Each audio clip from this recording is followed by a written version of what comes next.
দক্ষিণ কোরীয়রা যে পরিমাণে মদ্যপান করে থাকেন এশিয়ার অন্য কোনো দেশ তার ধারে কাছেও নেই, যার অন্যতম কারণ দেশটিতে মদের দাম পানির চেয়েও সস্তা।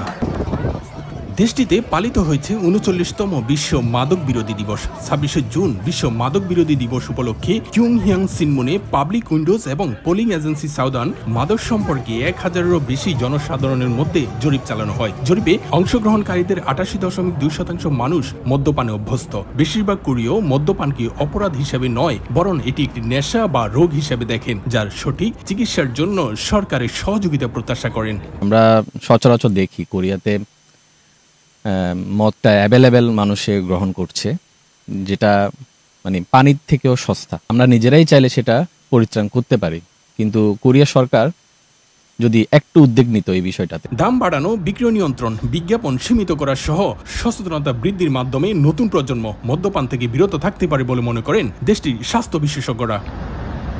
মদ্যপান শারীরিক বা মানসিক শক্তির উৎস মনে করাটা যেমন বোকামি, এর চেয়ে চরম বাস্তবতা হচ্ছে এক ফোঁটা মদ স্বাস্থ্য ঝুঁকি, যার গন্তব্য হতে পারে মৃত্যুর দিকে।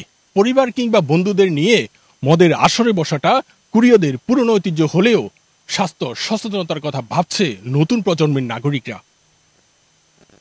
দক্ষিণ কোরিয়া থেকে মোহাম্মদ হানিফ, সময় সংবাদ।